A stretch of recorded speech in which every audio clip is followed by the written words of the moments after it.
तो हमने बात की थी कि डिटर्मिनेंट्स हम लोग किस चीज़ का निकालते हैं, एक स्क्वायर फॉर्म स्ट्रक्चर्स का निकालते हैं। मतलब अगर कोई 1/1 फॉर्म है, लेट्स से यहाँ पे 7 लिखा हुआ है, तो इसका डिटर्मिनेंट क्या हो जाता है 7। और अगर यहाँ पे -6 लिखा है तो इसका डिटर्मिनेंट क्या होता है -6, है ना, मॉड नहीं है, ये डिटर्मिनेंट है। उसी तरीके से 2/2 स्ट्रक्चर का डिटर्मिनेंट हम निकाल सकते हैं, है ना। 2/2 स्ट्रक्चर का डिटर्मिनेंट हम निकाल सकते हैं। फिर 3/3 का भी निकाल सकते हैं। इसका नहीं निकाल सकते, इसका निकाल सकते हैं। तो मतलब डिटर्मिनेंट निकालने के लिए हमें कौन सा स्ट्रक्चर चाहिए होता है, स्क्वायर स्ट्रक्चर चाहिए होता है। ठीक,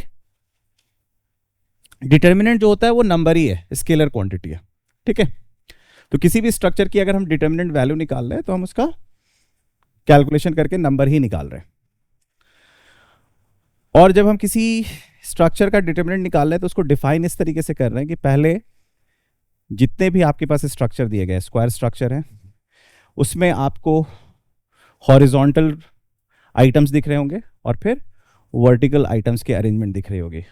हॉरिजॉन्टल आइटम्स के अरेंजमेंट्स को हम कहते हैं रो और वर्टिकल आइटम्स के अरेंजमेंट को हम कहते हैं कॉलम। ठीक है, तो अगर मैं n/n ऑर्डर की बात करूं तो n rows n column, first row, second row, third row, fourth row, first column, second column, third column, fourth column. ठीक, और हर एक मेंबर को हम एलिमेंट्स कहते हैं। ठीक, तो इफ आई से Aij, इसका मतलब है I am talking about that element which is in the ith row and jth.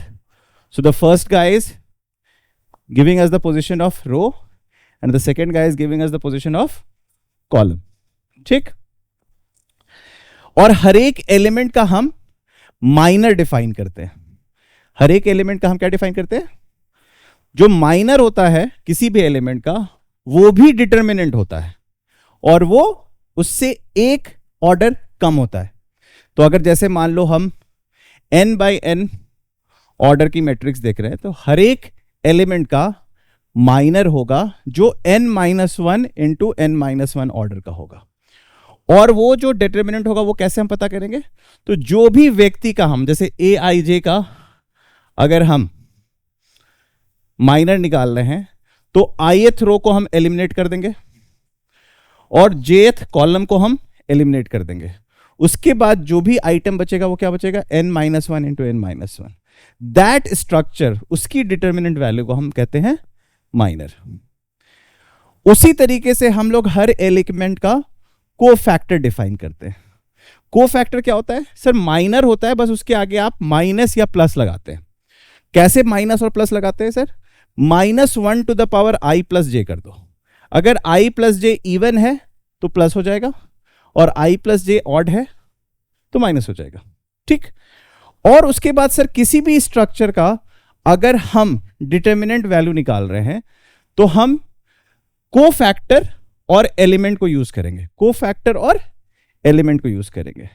और जब भी हम किसी का डिटर्मिनेंट निकालेंगे तो हमको जो रो या जो कॉलम कंफर्टेबल लग रहा है जिससे कैलकुलेशन करना, हम उसको पकड़ेंगे और उसके जैसे लेट से हमने पकड़ा थर्ड रो, हमने क्या पकड़ा थर्ड रो, तो इसका मतलब है मैं A31, A32, A33, A34, A3n को पकड़ लूंगा और हर एक एलिमेंट का कोफैक्टर निकाल लूंगा और उसके साथ A31 के साथ मल्टीप्लाई करूंगा, A32 के साथ मल्टीप्लाई करूंगा, A3 उसके रिस्पेक्टिव, और that sum would be the determinant value. ठीक, उसके बाद हमने देखा कि IIT JEE में 3/3 ऑर्डर ही में काम चल जाएगा। हमने n/n ऑर्डर की बात इसलिए की ताकि हमें दिमाग में रहे कि हो क्या रहा है। और जब 3/3 का हमने देखा तो फिर हमें रियलाइज हुआ कि 3/3 वुड रिड्यूस टू 2/2 और 2/2 वुड बी रिड्यूस टू 1/1।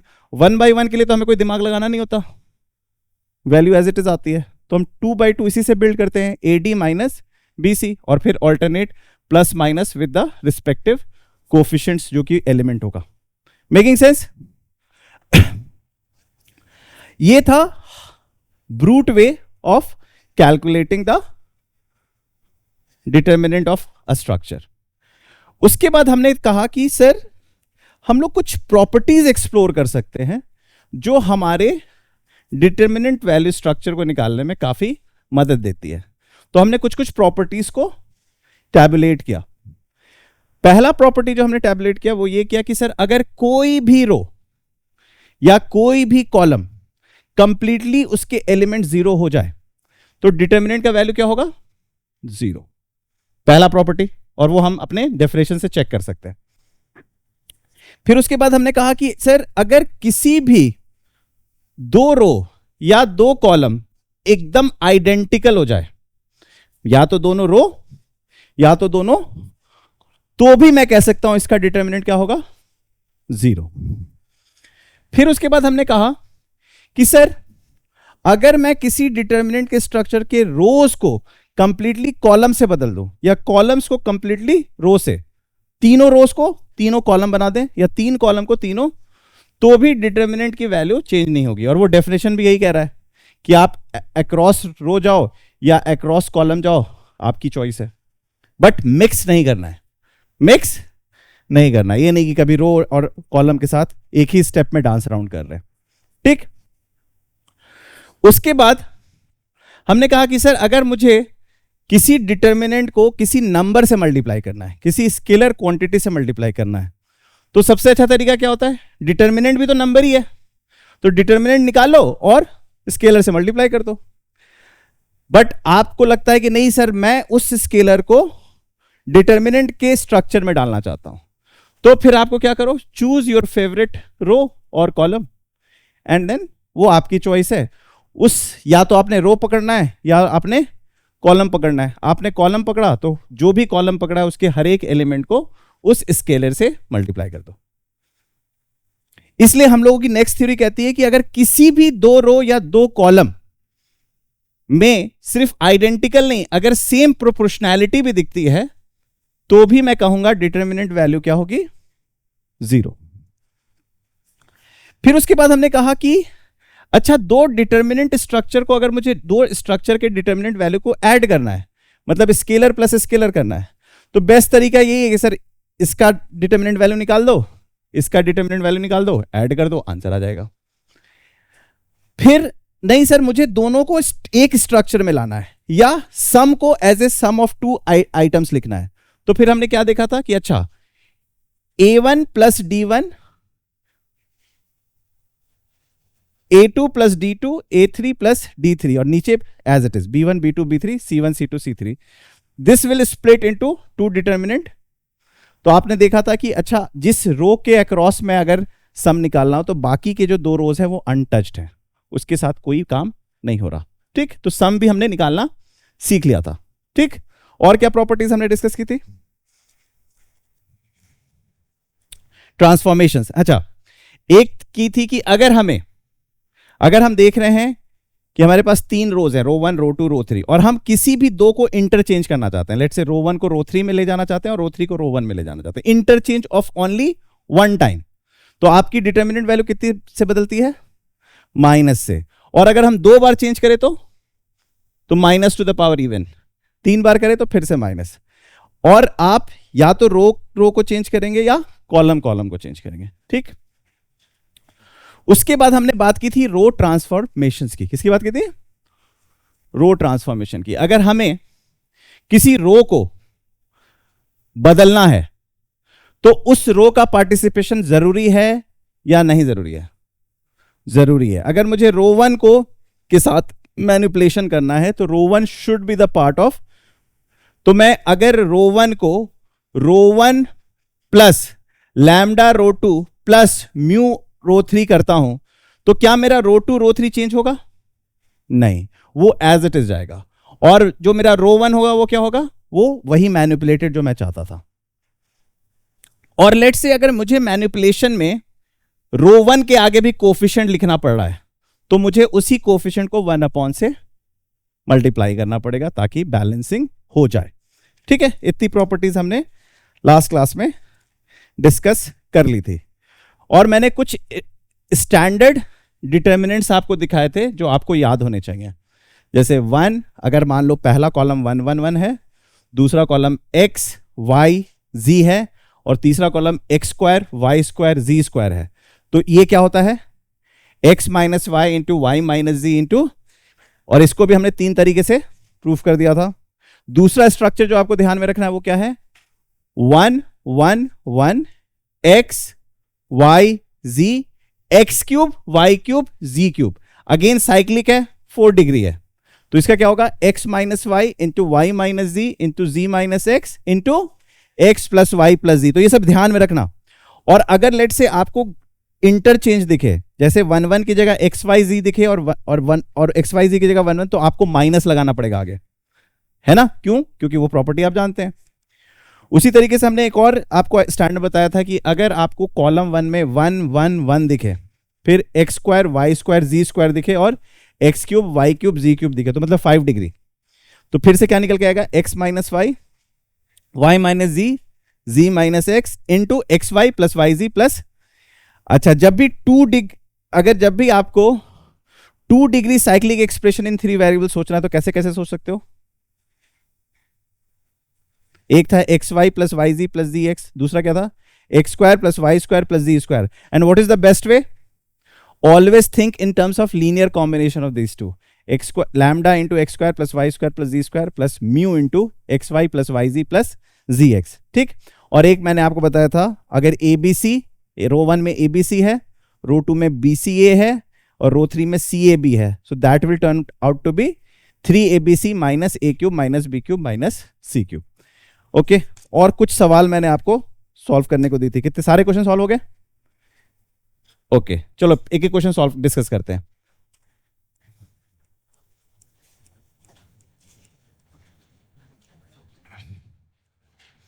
क्या क्या नंबर्स थे इसमें? 23, 60, 36, 63। जल्दी से बताओ, कॉलम 2 6, 66,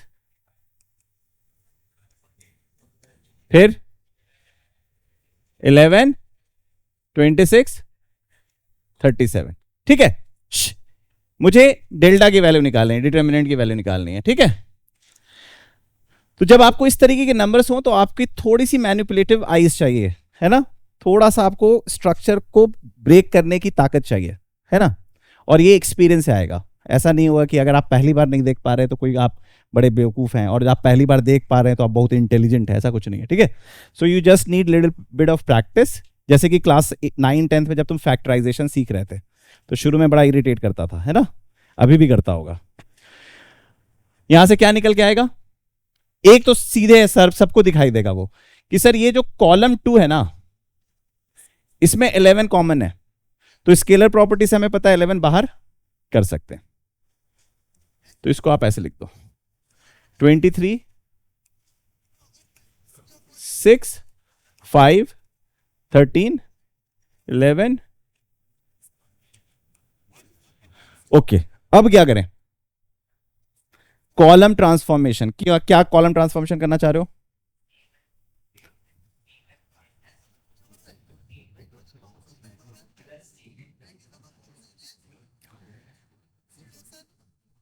क्या तुमने क्या C1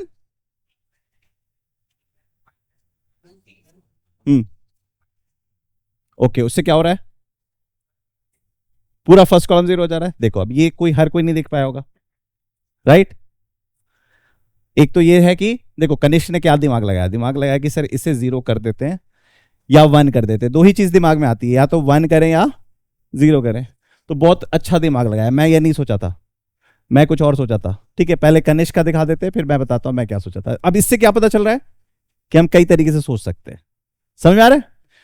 तो कनिष्क ने दिमाग लगाया कि सर इसको 0 करते हैं, फर्स्ट कॉलम को, इसने पूरा फोकस किया फर्स्ट कॉलम को, और ये बहुत सारे कॉम्बिनेशंस माइंड में ट्राई किया होगा, और इसे साफ दिखा होगा 6 2 12 प्लस 11।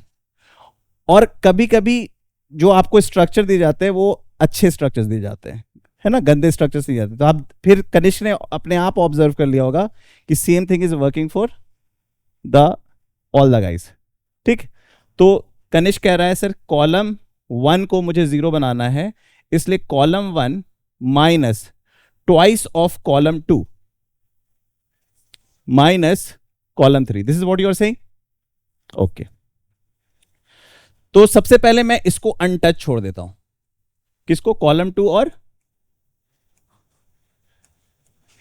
छोड़ दिया अनटच्ड। ओके, अब ये तुम मेंटल कैलकुलेशन कर लो। 23 माइनस 12 माइनस 11, 5 2 ज़ा 10 प्लस 36, 26, 36 माइनस 36,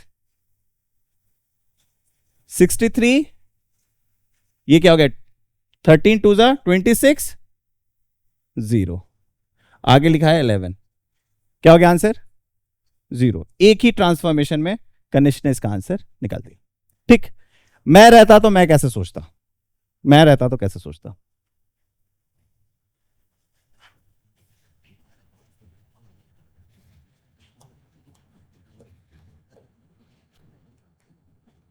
मैं फोकस करता कि ये 6 4 ज़ा 24 है ना, सम कुछ एक कम दिख रहा है, तो मैं पहले एक ही पे दिमाग लगाता कि सर ये करो, C1 को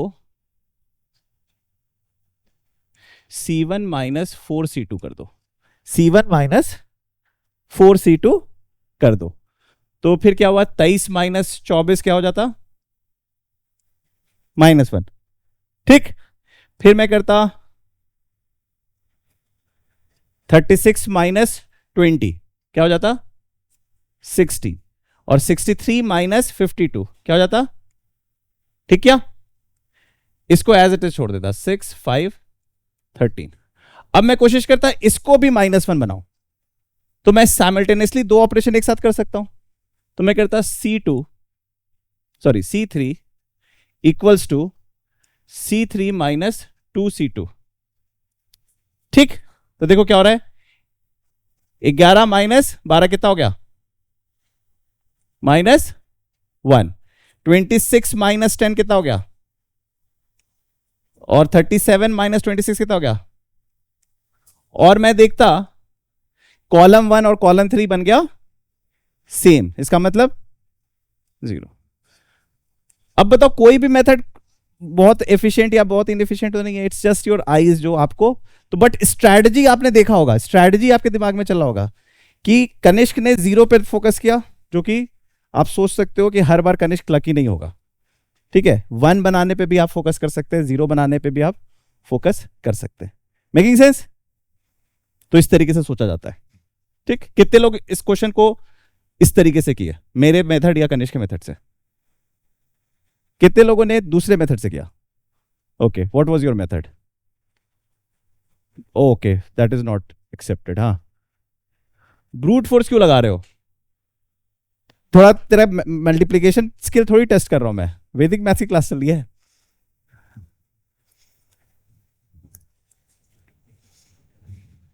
दूसरा क्वेश्चन क्या था?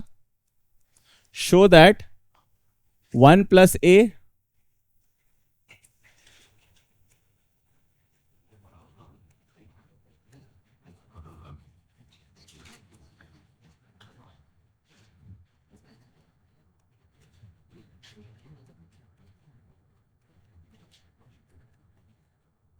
है ना, आपको राइट हैंड साइड ही आपको पुश कर रहा है सोचने के लिए। कितने लोगों ने इसको सॉल्व कर दिया था?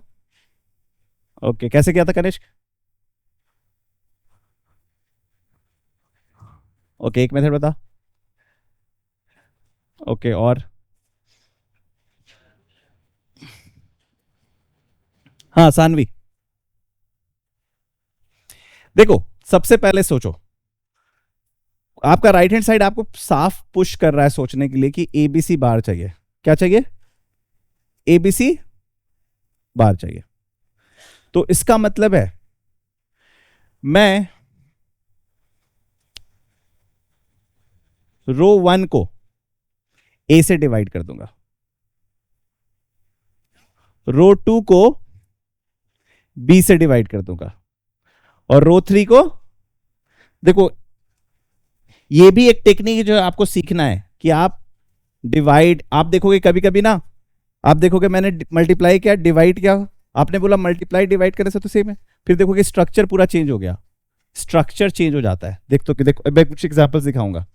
तो मैं क्या कर रहा हूं, मैं यहां पे लिख दिया ए बी सी, क्या लिख दिया, और रो 1 को किससे मल्टीप्लाई कर दिया, तो ये बन गया 1 + 1/a, 1/a, 1/a, ये बन गया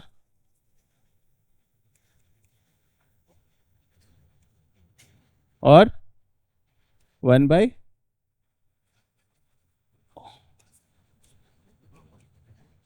1/c, 1/c। ठीक, अब क्या करें? अब मुझे कॉमन जो निकालना है वो खुद दिख रहा है। अगर मैं इस सब, देखो मेरे पास दो चॉइस होती है, या तो मैं सारे रोज को ऐड करके देखो कुछ बन रहा है क्या। तो सारे रोज को ऐड करूंगा तो क्या बनेगा, 1 + 1/a + 2a, काम का नहीं है, क्योंकि इसमें वही चीज बी में आ जाएगी, इसमें वही चीज सी में आ जाएगी, तो काम से तो नहीं बना। लेकिन अगर मैं सबको कॉलम वाइज ऐड करूं तो देखो क्या बनेगा, सबका सेम ही एलिमेंट बनेगा। क्या बनेगा, 1 + 1/a + 1/b + 1/, तो मैं जो ट्रांसफॉर्मेशन डालने वाला हूं वो डालने वाला हूं, I want to change ρ1 with ρ1 + ρ2 + ρ3। ठीक, तो एबीसी तो बाहर ही है, एबीसी तो क्या सबको, ये ρ1 है ना, इसको मैं चेंज कर रहा हूं बाय एडिंग ρ2 ρ3, मैं मल्टीप्लाई किया हूं उल्टा। ठीक है, सोच ना करके आ रहे ऑपरेशंस क्या करेगा। अगर तू C1 = C1 + C2 + C3 लगाएगा तो ऐसे ऐड करेगा ना, तुझे ऐसे चाहिए, सिमेट्री यहां से मिल रही है तुझे, समझ में आ रहा है? थोड़ा सा दिमाग घूमता है लेकिन आ जाएगा। ठीक, तो ऊपर क्या निकल के आएगा, 1 + 1/a + 1/b + 1/c, इसमें क्या निकल के आएगा, 1 + 1/a 1/b 1/c, तो सब सेम आ गया, तो सीधे बाहर निकाल दो।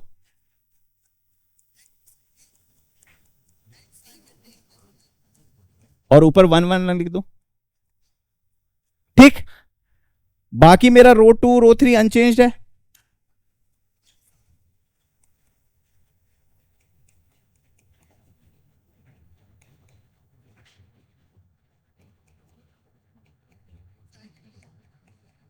अब क्या करूं, जीरो बना देता हूं। किसको जीरो बनाऊं, कॉलम 2 कॉलम 3 को, कॉलम 2 कॉलम 3 को जीरो बना सकता हूं, कॉलम 2 - कॉलम 1, कॉलम 3 - कॉलम 1।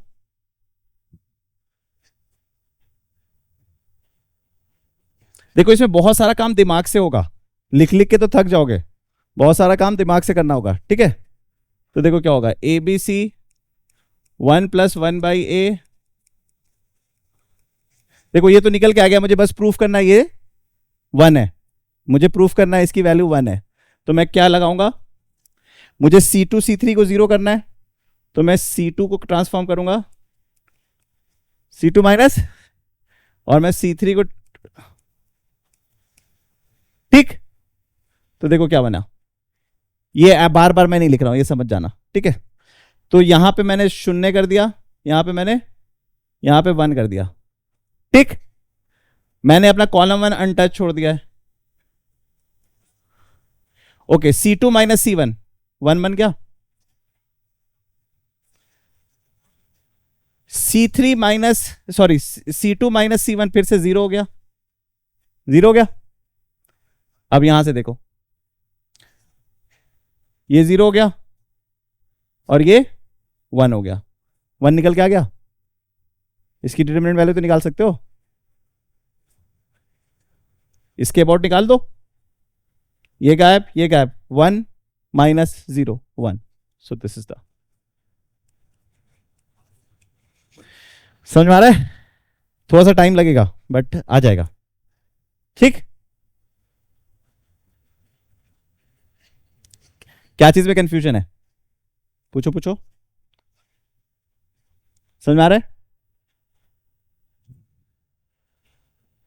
ये मैंने कैसे निकाला पता चला ना सबको, और मैंने क्यों ρ1 ट्रांसफॉर्म टू ρ1 + ρ2 + ρ3। देखो मेरे पास दो चॉइस था, या तो मैं C1 + C2 + C3 करूं, इन तीनों को ऐड करने से मुझे कुछ मिल नहीं रहा था, क्योंकि इन तीनों से इन तीनों से इन तीनों से जो आंसर्स निकल के आ रहा था C1 में वो कॉमन नहीं था।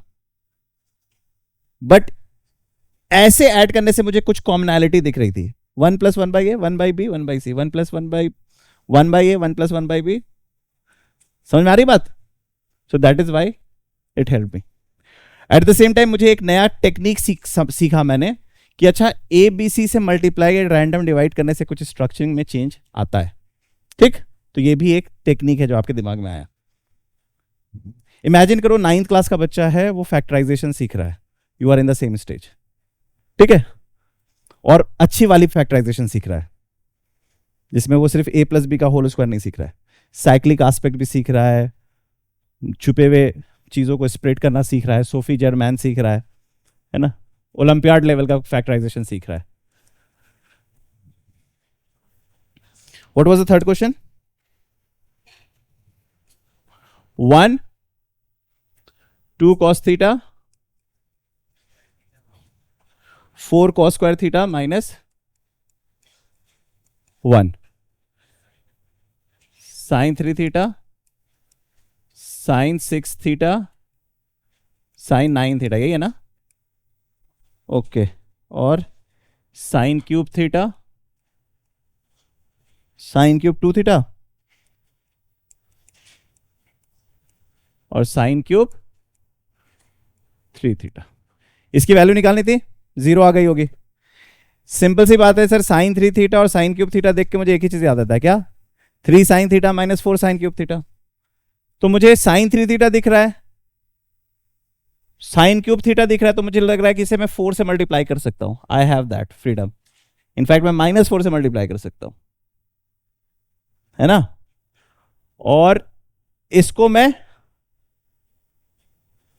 क्या होता है, कौन से, बस सॉरी उसको -4 से किया ना, उसको किससे मल्टीप्लाई करूंगा? 3 sin थीटा से। किससे? 34 की बस होती है ना 3 3 थीटा की। तो मैं एक्चुअली मैं किसको ट्रांसफॉर्म करूंगा? कॉलम 2। तो मैं लिखूंगा column 2 is transform to column 2 minus -3 sin theta. So 3 sin theta into column 1।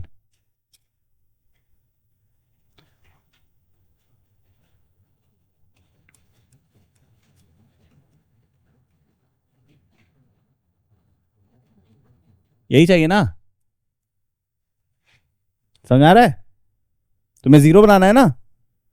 तो अब क्या करें इसको?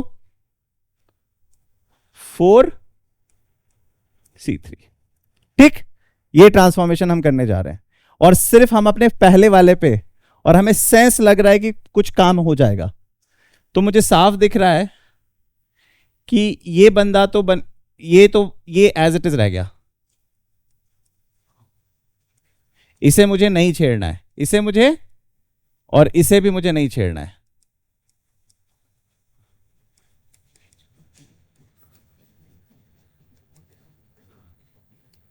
है ना?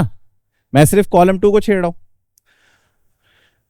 sin 3 theta minus 3 sin theta plus 4 sin cube theta क्या बन जाता है? 0।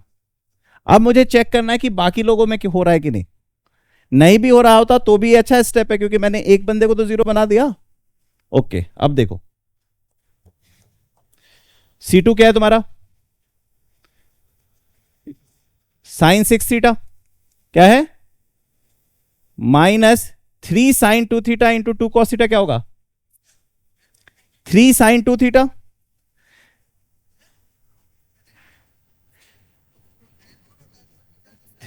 sin 2 theta. राइट और रॉन्ग? सही समझ में आ रहा है? ओके, अब मुझे फिर से किससे मल्टीप्लाई करना है? 4।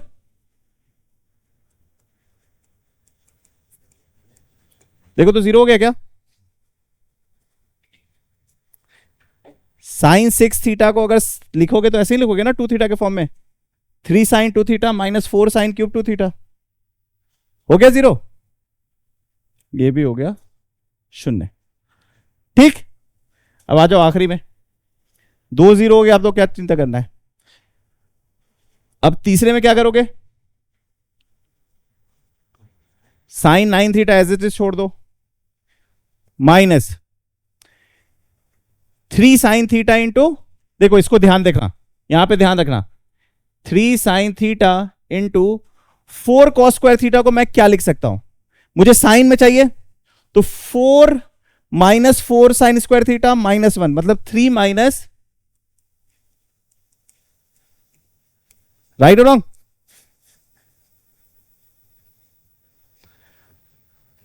Plus 4 sine cube 3 theta. ठीक, गौर से देखो ये क्या है,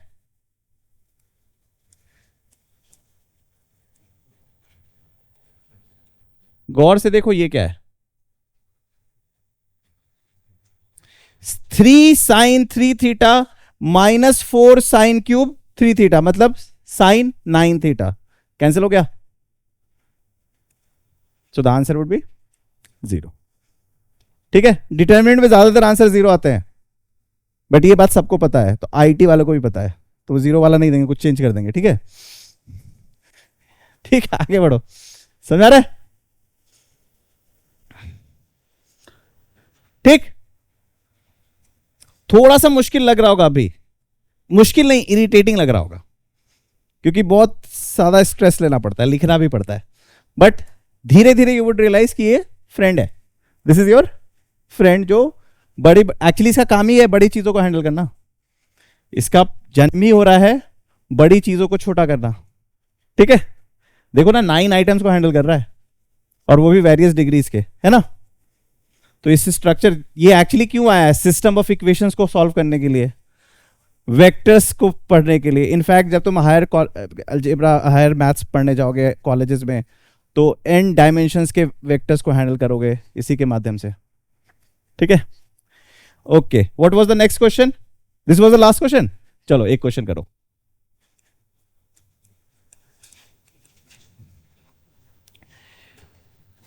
चलो, एक नंबर है, 3 डिजिट नंबर है, 828 एक 3 डिजिट नंबर है, 828 3 डिजिट नंबर है, 3B9 is also a 3 digit number, and 626C, ये तुम्हारे 3 डिजिट नंबर है। ठीक है, ये 3 डिजिट नंबर है, विच is divisible, which is divisible by के। किसको बात करना है, feel free to go outside the class and discuss whatever you want to discuss. ठीक है, ये k से डिविजिबल है, सम इंटीजर k से divisible by k integer, 3 digit number है, k से डिविजिबल है। प्रूव दैट डिटर्मिनेंट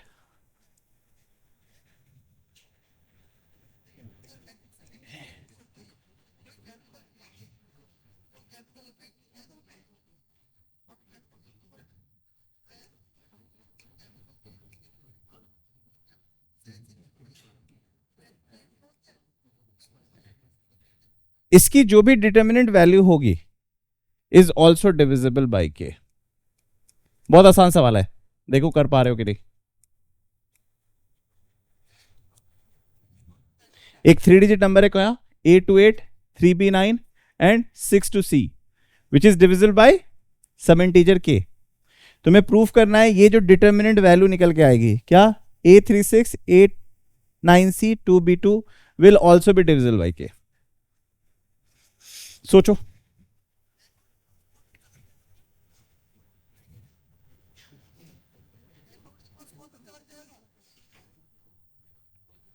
A28 का मतलब क्या होता है, 3 डिजिट नंबर A28 का मतलब क्या होता है। अच्छा, 3 डिजिट नंबर 725 का मतलब क्या होता है, 7 into 100 plus 2 into 10 plus 5 into 1। यहां देखो A28, A into 100, 2 into 10, 8 into 1, सबके यूनिट डिजिट को देखो कहां पे लाई कर रहा है डिटर्मिनेंट में, सेकेंड रो। तो कहीं ना कहीं 1 से तो यूनिट डिजिट ही मल्टीप्लाई होता है, तो मतलब ट्रांसफॉर्मेशन कहां करना होगा, सेकेंड रो पे, सेकेंड रो पे ही ट्रांसफॉर्मेशन करना होगा। और क्या ट्रांसफॉर्मेशन करोगे बताओ, You want A to be multiplied with 100 and 2 to be multiplied with, तो तुम्हारा ट्रांसफॉर्मेशन होगा row 2 changes to row 2 plus 100 row 1 plus 10 row 3। समझ में आई बात? कितने लोग समझ गए? सब लोग समझ गए? तो इसका मतलब सर रो 1 को तो कुछ मत करो, A36 रहने दो, रो 3 को भी सर कुछ मत करो, 2B2 रहने दो। अब कितने लोग समझ गए सर ये आ गया A28, ये आ गया A2 और ये आ गया सर 3B9, ये आ गया, और सर ये आ गया 62C। क्या ये तीनों item in this row 2 is divisible by K? तो मैं कह सकता हूं sir this is nothing but K into P, K into Q, K into R, K into P, K into Q, K into R, where P, Q, R are some integers. क्या मैं K बाहर ले सकता हूं? तो K अगर बाहर ले गया, यहां से K हटा दिया, यहां से K हटा गया, तो ये K आ गया। Determinant value is K into this.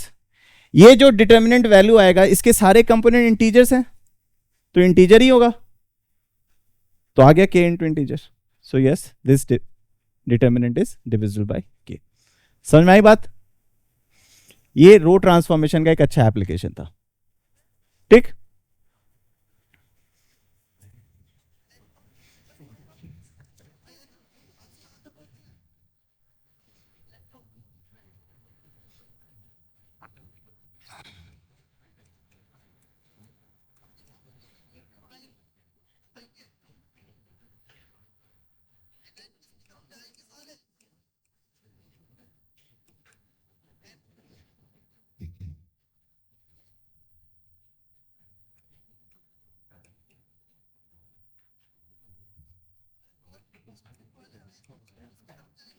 R 2R minus 1 3R minus 2 X Y Z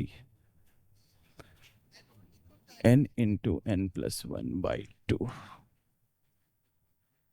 n square n into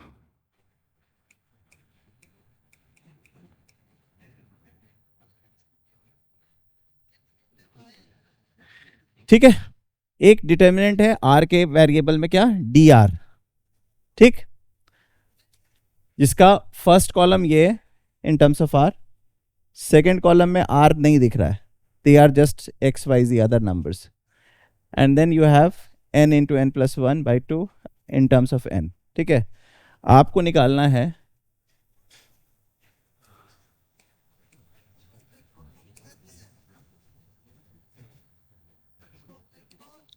समझ में आया क्वेश्चन? तो यहां पे आपको किस चीज की अंडरस्टैंडिंग चाहिए? सम ऑफ डिटर्मिनेंट्स की। ठीक, तो basically he wants you to calculate d1 plus d2 plus d3 up to dn। तो मतलब n डिटर्मिनेंट्स हैं, वो जितने भी n डिटर्मिनेंट्स है उसका कॉलम 2 और कॉलम 3 चेंज हो रहा है क्या? वो तो सेम है, वो तो सेम है, और सम तो ऐसे हो जाता है। तो इसका मतलब सर इसको मैं सीधे ऐसे लिख सकता हूं क्या?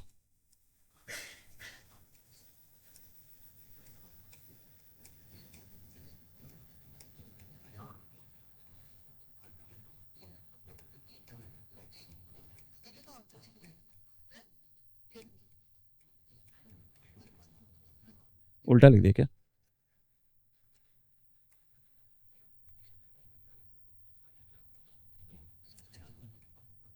कभी कभी ना मैं व्हाइट बोर्ड पे लिखता रहता हूँ ना, तो थोड़ा ऊपर नीचे, तो फिर ऐसे उसको करके करने की कोशिश करता हूँ, फिर याद आता है कि ये तो मार्कर है, इसमें ये सब फ्रीडम होता है ना ऊपर नीचे करने का। ठीक, तो बताओ कितने लोगों ने इसका आंसर 0 देख लिया? क्यों, ये कैलकुलेट कर लिया? कर कैलकुलेट इसे, एपी को कैलकुलेट करना आता है ना। ये तो साफ दिख रहा है sum of first and natural numbers, ये तुम्हें दिख रहा है sum of first and odd numbers. AP लगा दो या 3 इंटू सिग्मा आर माइनस 2 कर दो, 3 क्या आ जाएगा? वही आ जाएगा, चेक करो। सो द आंसर वुड बी, कितने लोगों को नहीं समझ में आया कि ये कैसे हो गया? सबको सम ऑफ डिटरमिनेंट्स में क्या पता था कि आपको याद करो, मैंने क्या प्रॉपर्टी बताई थी? मैंने प्रॉपर्टी बताई थी आपको कि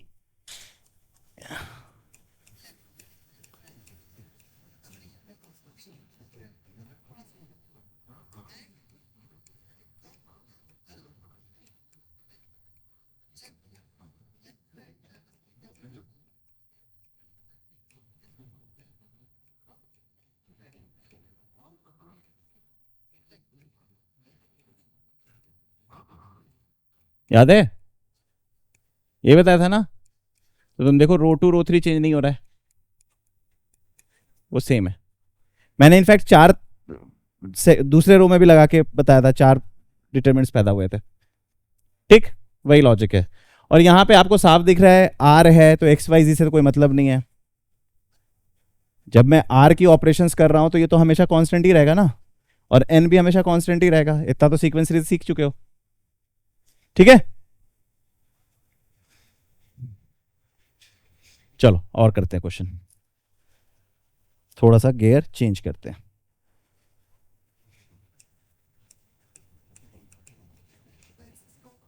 इफ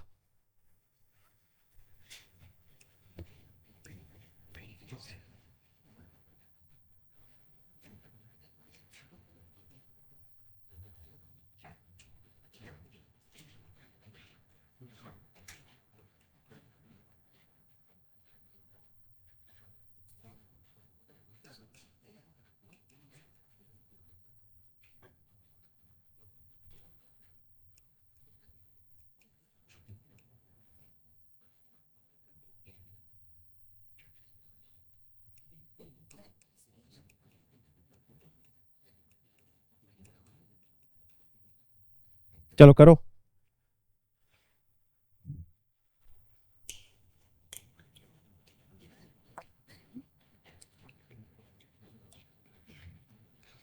जब भी डिटर्मिनेंट में कुछ समझ में नहीं आए तो आप कोशिश करो कि उसके रोज या कॉलम्स के कुछ आइटम्स को जीरो बनाने का। तो क्या क्या जीरो बनता हुआ दिख रहा है?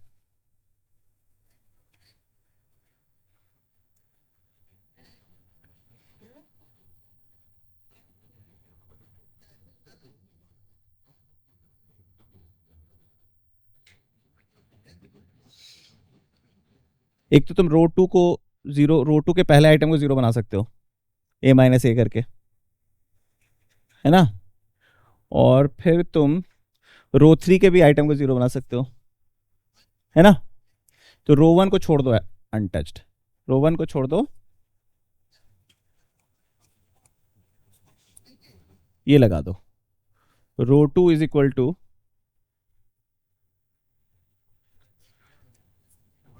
रो 2 माइनस रो 1 कर दो, और row 3 equals to row 3 minus row 1 कर दो। ठीक, तो मैंने रो 1 को अनटच छोड़ दिया, तो ये क्या हो गया? P b c. ठीक, बताओ रो 2 माइनस रो 1 क्या होगा? A minus p q minus b 0।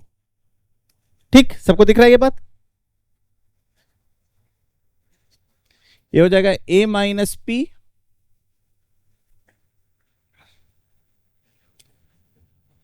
B minus b r minus c. ठीक, अब खोल दो। अब इसके अबाउट खोलोगे, ऊपर रो 1 के अबाउट खोल दो, इक्वल्स टू 0 है ना? एटलीस्ट कुछ तो काम आसान हो गया। तो आप इसे खोलोगे तो क्या करोगे?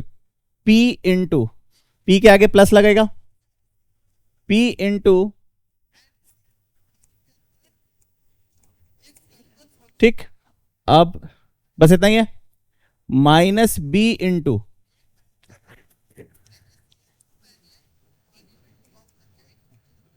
Minus B into A minus P into, और सी के अबाउट खोलो तो यहां पे मैंने माइनस बी क्यों लिखा है पता है ना? और सी के अबाउट करोगे तो माइनस माइनस माइनस माइनस के साथ आएगा, तो क्या मैं इसे p माइनस ए लिख दूं ताकि मुझे कुछ यहां पे चेंज नहीं करना पड़े? तो मैं इसे लिख देता हूं p minus a into q minus b equals to, सब लोग को ये समझ में आ रहा है? तो ठीक कर देते इसको भी, इसको p माइनस ए लिख दो क्या? तो इसको ऐसे लिख दो p into q minus B into r minus c plus b into p minus a r minus c plus c into p minus a into q minus b equals to 0। अब क्या दिमाग चल रहा है बताओ? कुछ दिमाग चल रहा है? इसका फैक्टर क्या है? q minus b r minus c. इसका फैक्टर क्या है? p minus a r minus c. इसका फैक्टर क्या है? p minus a q minus b. क्या दिमाग में चल रहा है? डिवाइड बाय, एक्सीलेंट, और वो तुम्हारा स्ट्रक्चर भी दिख जाएगा, है कि नहीं? So I am going to divide everything with, since right hand side में 0 तो कोई चिंता की बात नहीं है, तो सीधे मैं क्या लिखूंगा? p upon p minus a लिख दूं, b upon q minus b लिख दूं, c upon r minus c लिख दूं। मुझे किसकी वैल्यू चाहिए थी? इसकी वैल्यू चाहिए थी या कुछ और चाहिए था? अरे सब सही लग रहा है sir, p upon p minus, अरे b के बदले q आ गया है, मतलब q के बदले b लिख दिया हूं मैं, और r के बदले c। तो क्या करना पड़ेगा? क्या करना चाहिए?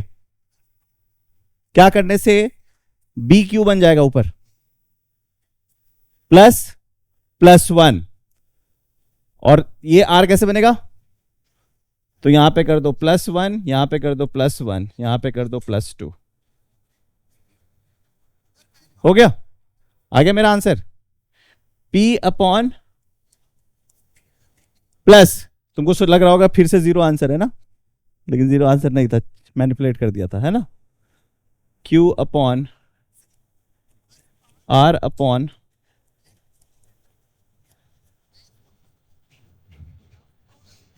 ठीक, समझ आई बात?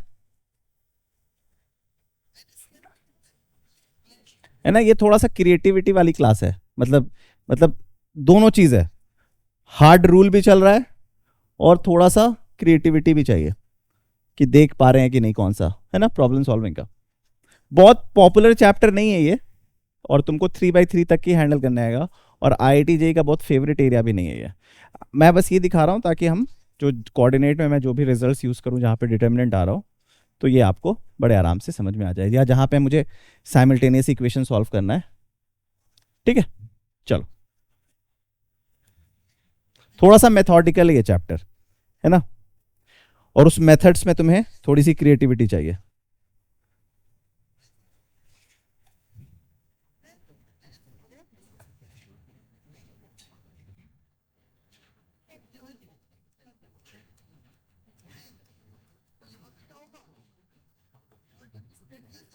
सिंप्लीफाई, लेकिन इस चैप्टर की पकड़ चाहिए क्योंकि तुम्हें वेक्टर 3D भी पढ़ना है 11th-12th में, मैट्रिसेस डिटरमिनेंट पढ़ना है, और इसके जो भी क्वेश्चंस आएंगे वो सॉल्व हो जाएंगे।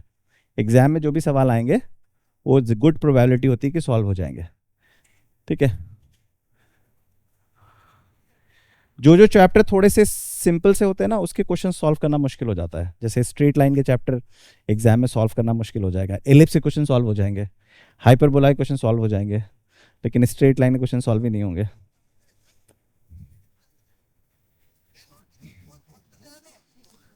क्योंकि जो आइडियाज के थॉट्स को आप बहुत अच्छे से समझ जाते हैं ना, उसके क्वेश्चंस ज्यादा सोफिस्टिकेटेड बन पाते हैं, और जो थ्योरी समझने में ही हालत खराब हो रही थी उसके क्वेश्चंस डायरेक्ट से आते हैं।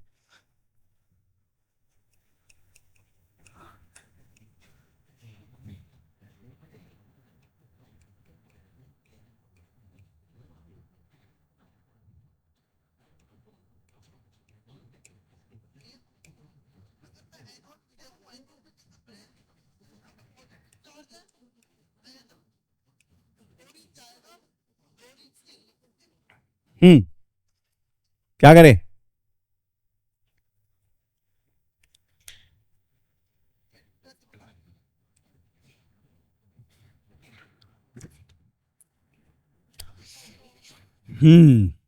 सोचो सोचो।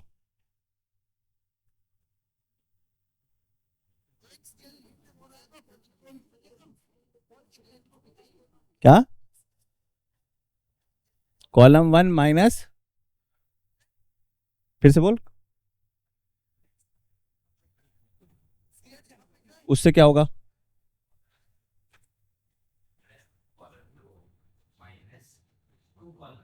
एक्सीलेंट। क्षितिज ने क्या एक छोटी सी मिस्टेक कर दी, माइनस करने के चक्कर में क्या बना यहां पे, माइनस करने के चक्कर में B square plus c square minus ए स्क्वायर आ गया, ठीक है, जो कि सिमेट्रिक, तीनों को कॉमन नहीं निकलेगा। अच्छा तूने लास्ट में क्या बोला, फिर से बोल, 2 बोला था ना, हाँ, -2bc करना होगा। क्यों? क्योंकि सर साफ दिख रहा है this is b square plus c square plus 2bc, तो इससे छुटकारा पा जाते हैं सबसे पहले, और यहां से ए स्क्वायर ले लेते हैं, और ये दिक्कत हर जगह है, तो फिर इस सबको ऐड कर दो। तो जो मैं ट्रांसफॉर्मेशन, देखो सोचने पे टाइम लगेगा, लिखने में टाइम नहीं लगेगा। Column 1 is column 1 plus column 2 minus column 3, समझ में आ गया? तो मैं पहले ये सब ऐसे ही लिख देता हूं, a square b square c square b c c a b, ठीक? ध्यान से दिखना, मैं सीधे यहां 1 1 लिख रहा हूं और बाहर निकाल रहा हूं, निकाल दो सीधे, समझ में आई बात है ना? अब हाथ टूटेगा बार बार वो लिखूं फिर वो करूं, तो इसलिए थोड़ा सा दिमाग चलाओ साथ साथ, ठीक? समझ में आ गई बात?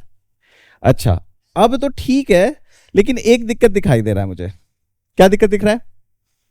अब मैं तुम्हें एक नया थॉट देने वाला हूं, थोड़ा सा रैंडम लगेगा फर्स्ट में, शुरू में, लेकिन फिर बहुत ताकतवर दिखाई देगा। क्या? और तुम्हें लगेगा ये क्या हो गया, अचानक से शक्ल कैसे बदल गई? वो जो मैंने दिखाया नहीं था लक्ष्मण रेखा वाला, वैसा कुछ एक्चुअली में अभी दिखाई देगा तुम्हें। देखो कैसे।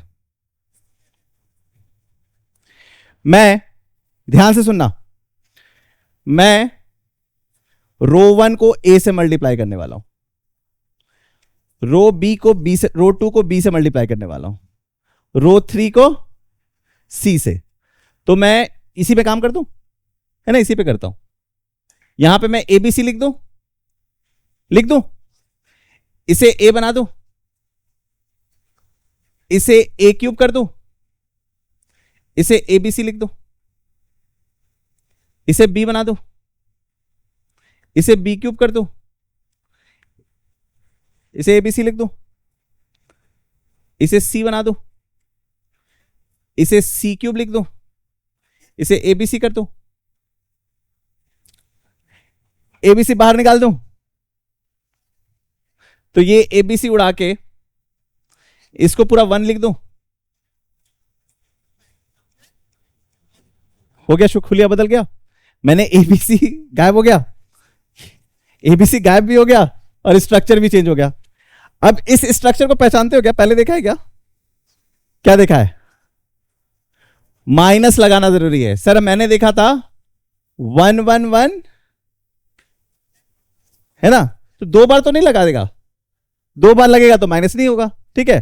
पहले मैं इसको यहां से फेंकूंगा और फिर इसको यहां फेंकूंगा, तो एक्चुअली में मैं सर इसे जानता हूं, ये हो गया a square b square c square into 1 1 1 a b c a cube, क्या होता है इसका एक्सपेंशन? 4 डिग्री है, तो एक तो a minus B into b minus c into c minus a आएगा ही आएगा।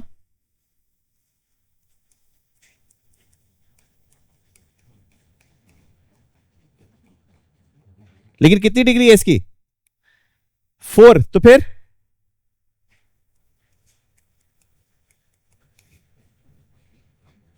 ठीक, इजी और मुश्किल, इजी था डिफिकल्ट था?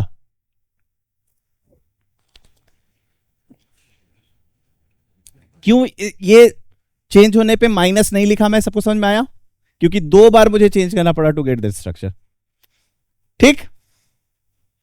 तो ये थोड़ा बुद्धि वाला क्लास ये है, क्योंकि आप समझो डिटर्मिनेंट का चैप्टर जो बनाया गया है वो आपको लीवर देने के लिए बनाया गया है। आपको पहले पहाड़ हाथ से उठाना पड़ रहा था, अब आपको एक लीवर दिया गया है कि आप लीवर से पहाड़ उठा सकते हो। लेकिन उस लीवर को यूज करना सीखो, नहीं तो चोट लगेगा। ठीक है, शुरू में वो लीवर उठाने में हेवी लगेगा, तुम भूल गए कि पहाड़ ज्यादा हेवी है, तो जो लीवर उठा रहे हो वो हेवी तुम्हें लगने लग गया। तुम भूल गए कि पहाड़ उठाने के लिए उठाया गया था, तो उसका वेट तो उठाना आना ही चाहिए। तुम देखो ना, इतना ब्यूटीफुल स्ट्रक्चर तुम कैसे तोड़ते ब्रूट फोर्स से। ब्रूट फोर्स से करते तो क्या हो जाता, पूरा हौच पौच हो जाता। फिर कैसे फैक्टर निकालते, है ना, फिर साइक्लिक का कॉन्सेप्ट निकालते, साइक्लिसिटी डालते, फिर उसके बाद कितनी देर तक सोचते रहते, फिर लैम्डा फिर आगे लाते, फिर लैम्डा नंबर डालते, फिर कोफिशिएंट्स निकालते, है ना। ओके,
ठीक है, ये प्रूफ करना है, तो बताओ क्या करना चाहिए।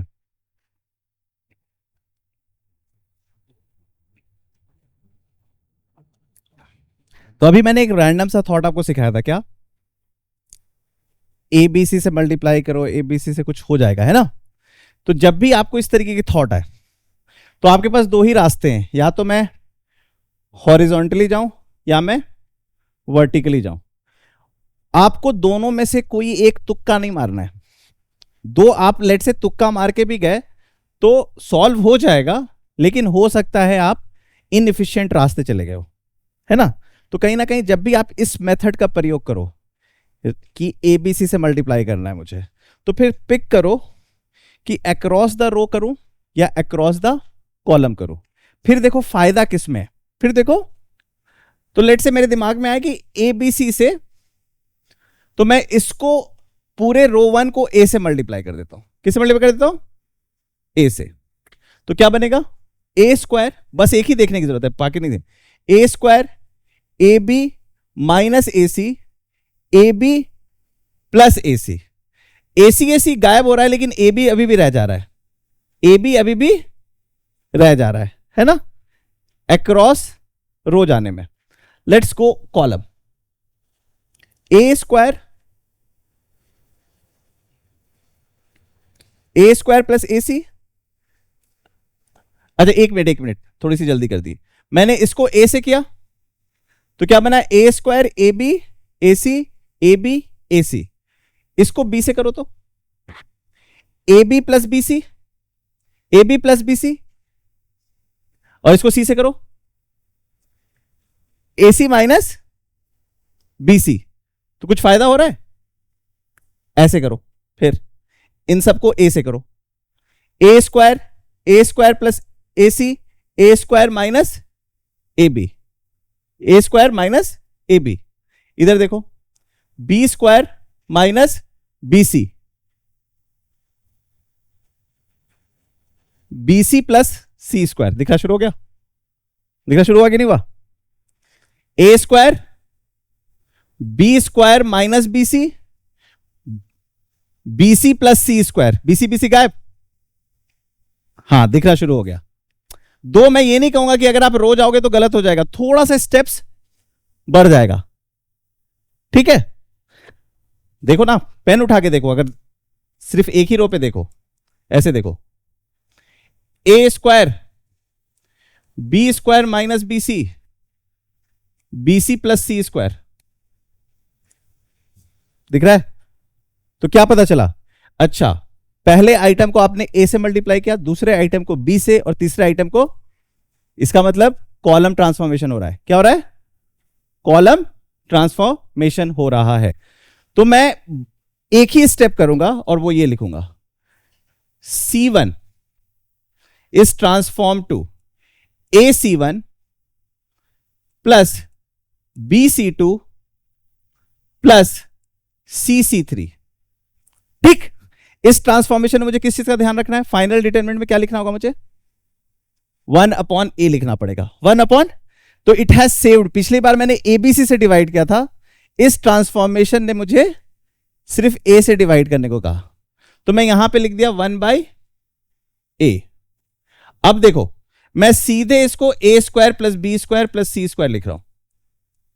ठीक, क्या मेरे कॉलम 2 कॉलम 3 को छेड़ा है? नहीं, तो इसको एज इट इज छोड़ दो।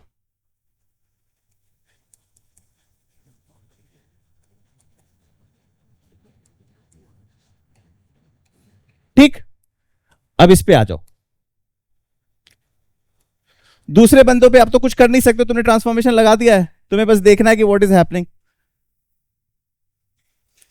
ये बन जाएगा A² प्लस B²। फिर से बच गए। आ गया काम की चीज। इन तीनों को जोड़ो, क्या मिल रहा है?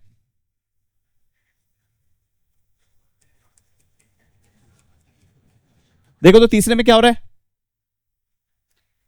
A² minus AB, A² plus AB, sorry B² plus AB है ना, B से हुआ। और एक मिनट के लिए, A² minus AB plus B²। यहां कुछ गलत लिख दिया हो क्या? अच्छा हाँ,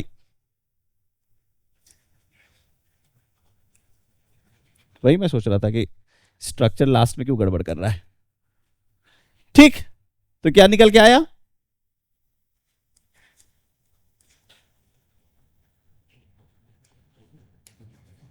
थोड़ा सा मैनिफेस्टेशन सा होता है ना? ओके, नाउ क्या कॉमन निकल रहा है? इसको बाहर निकाल दो, सीधे 1 कर दो इसको, है ना? थोड़ा सा टाइम बचाते हैं, या स्टेप्स देखना है?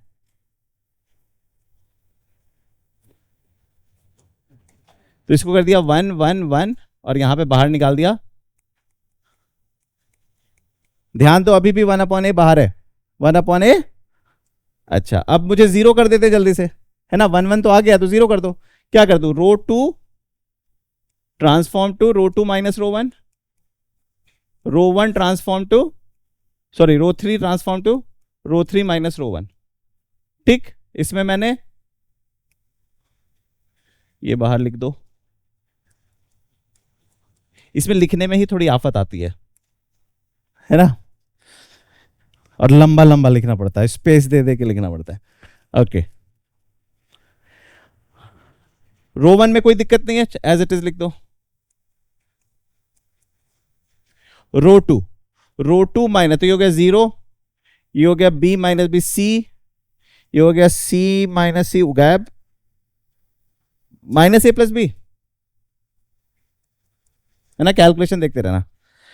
R3 minus R1 0, A plus B minus B plus C, A plus C। ठीक, C माइनस B। ठीक, अब तो कर दो, अब तो कर सकते हो। खोलो क्या आ रहा है, देखो आ जाएगा, A कॉमन कट जाएगा।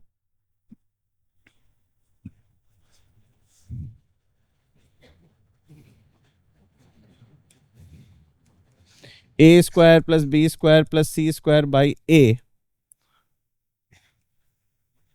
इधर गया minus BC minus plus A plus B into A plus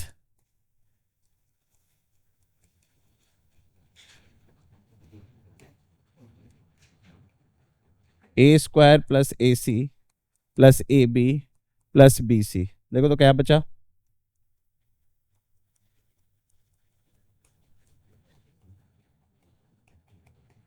ठीक, यहां पे मैंने ना आपको ये ट्रांसफॉर्मेशन लगाकर ABC मल्टीप्लाई डिवाइड करने से बचा दिया, नहीं तो पता है क्या होता? आप यहाँ पे एबीसी फिर एबीसी फिर अंदर थोड़ा सा और गंदा आता, फिर आपको फर्दर ट्रांसफॉर्मेशन लगाना पड़ता टू सॉल्व। समझ गए?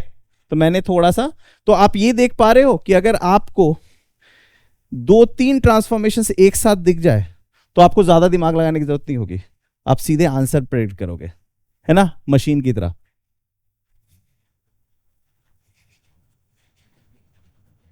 तुम लोग जब कंप्यूटर साइंस पढ़ोगे ना तो matrices is going to play a big role. These are machines only what you are studying. अभी हम लोग कुछ और थोड़ी कर रहे हैं, कुछ प्रॉब्लम सॉल्विंग थोड़ी ना कर रहे हैं, हम मशीन को समझ रहे हैं कि मशीन कैसे हैंडल करती है चीजें। ठीक है?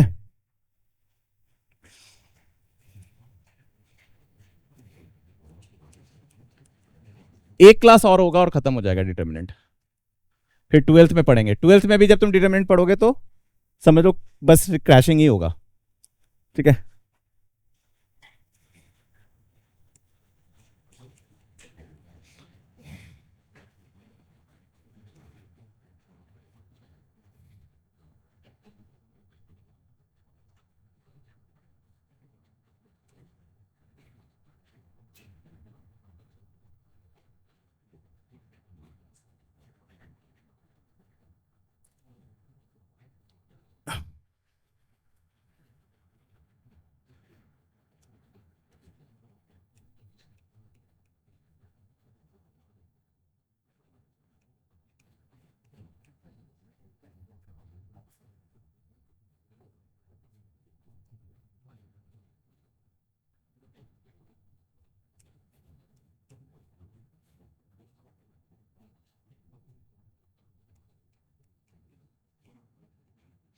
करो सिंप्लीफाई।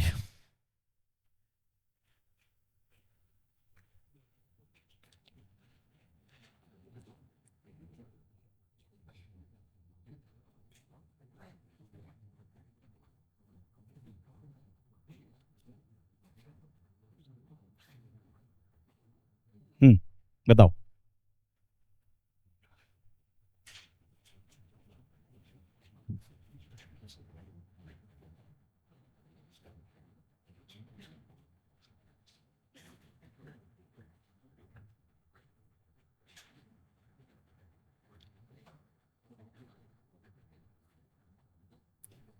वही रैंडम जो हमने सोचा था एबीसी वाले मल्टीप्लाई डिवीजन में, कुछ काम दिख रहा है?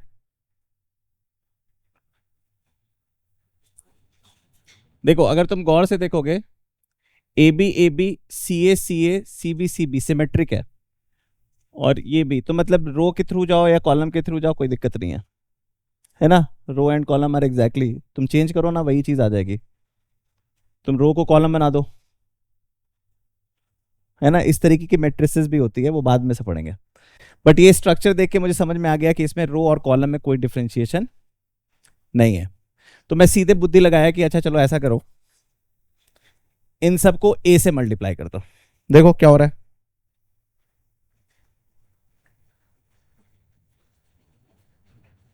ठीक,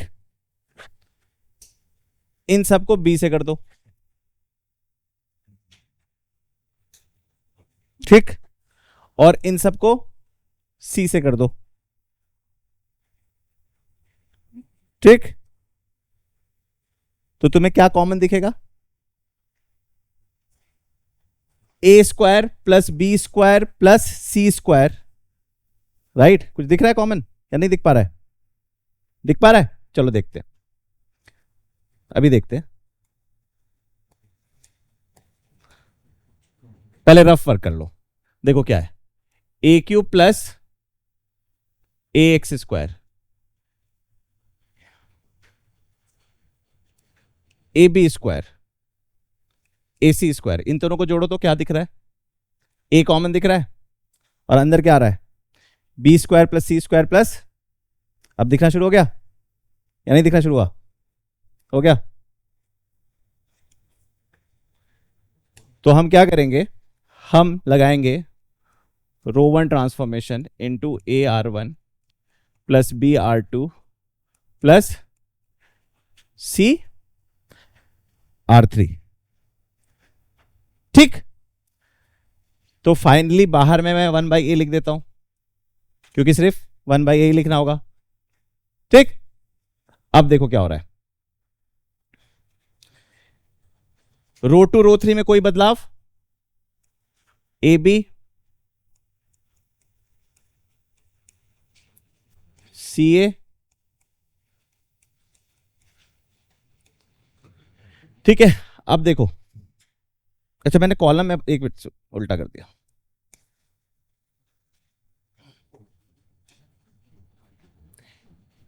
ए b b square plus x square b c, c a b c, है ना। रो 2 रो 3 में कोई चीज नहीं है, ठीक। अब देखो ए आर वन, चलो करो तो पहले न्यूमरेटर में क्या आएगा,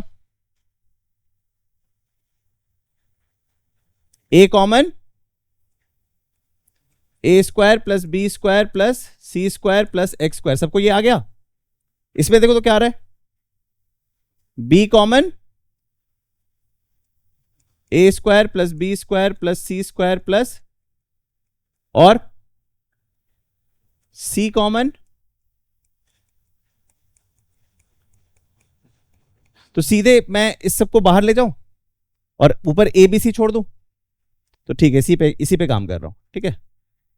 या छोड़, नेक्स्ट बना देते हैं।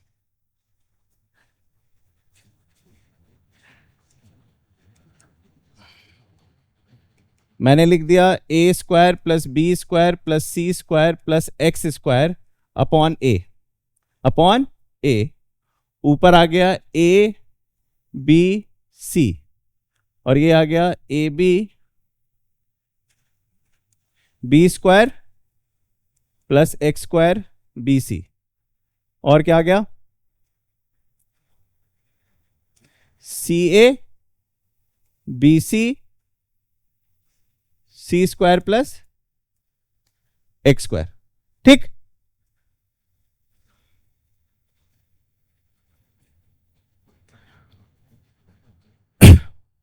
अब क्या किया जाए, हाँ, कहां से कॉमन निकालोगे,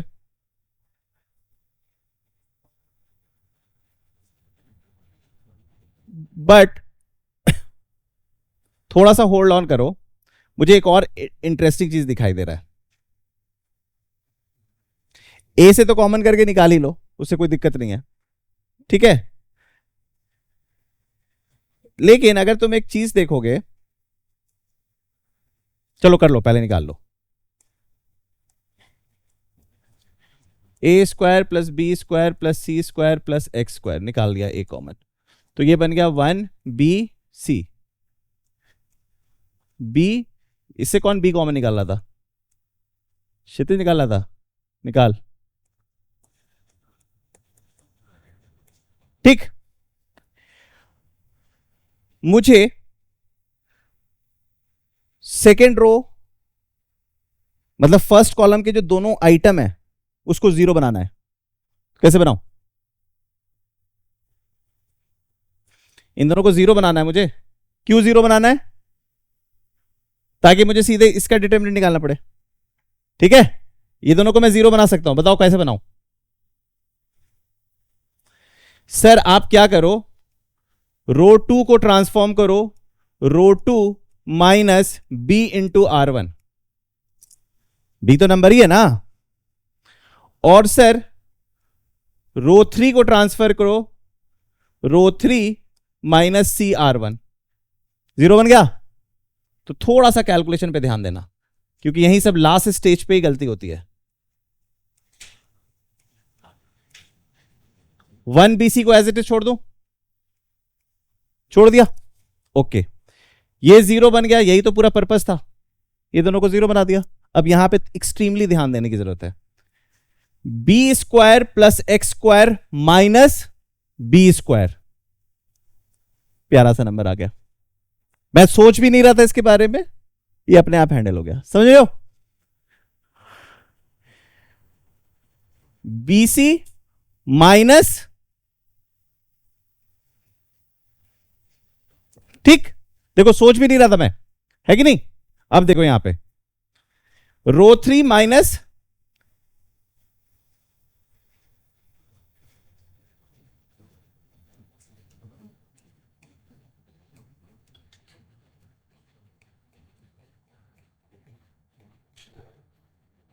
खत्म। मैंने बस इतना दिमाग लगाया कि भैया खत्म करो रो टू कॉलम वन के जो दो नीचे वाला आइटम है उसको जीरो बनाओ। आप ये भी सोच सकते हैं सर आप इसको भी जीरो बना दो, कोई दिक्कत नहीं, जिसको भी जीरो बनाना है बना दो, जिसको भी जीरो बनाना है बना दो, अगर बन रहा है तो चीजें आसान हो जाती है। ठीक, ओके। आ गया प्यारा सा एक्सप्रेशन, शुरू में लग रहा था इतना प्यारा ये। हाँ एक्स टू पावर फोर। ठीक, छोटे मोटे गलतियां आप ठीक कर लिया अगर भाई, ठीक है। मेरा जे एग्जाम थोड़ी ना रे। ओके ओके,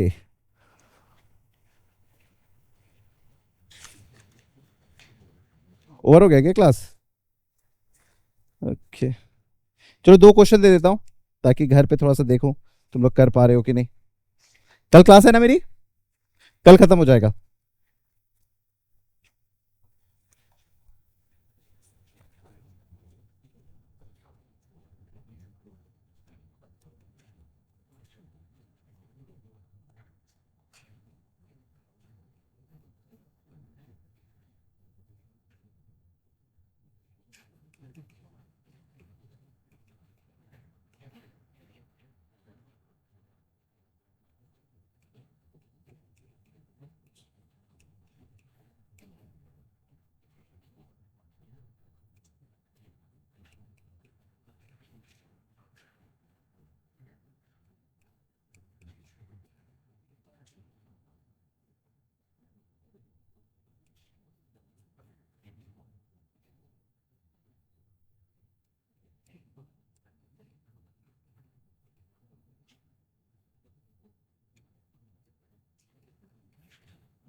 ठीक है,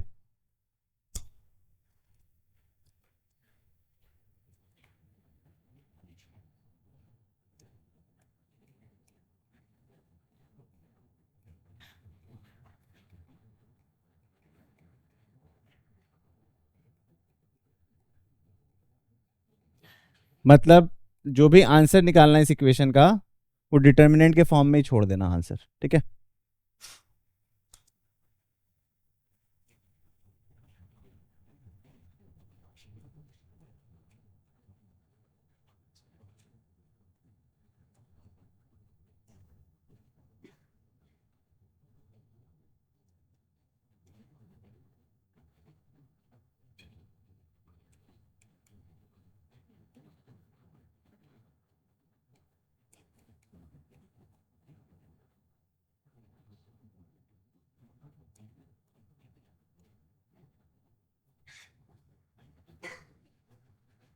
क्या हो गया रे?